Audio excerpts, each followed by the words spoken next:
يوم السبت يوم شهادة الزهراء.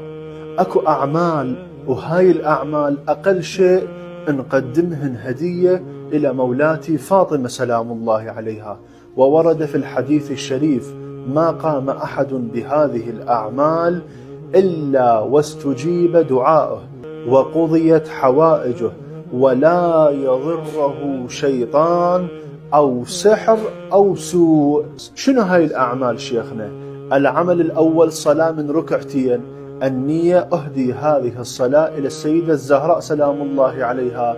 تقرأ في الركعة الأولى فاتحة الكتاب مرة وسورة التوحيد، وفي الركعة الثانية فاتحة الكتاب مرة وسورة الكافرون. العمل الثاني أن تسجد وتقول: يا مولاتي يا فاطمة أغيثيني، ترددها 100 مرة، وبعدها تطلب حاجتك.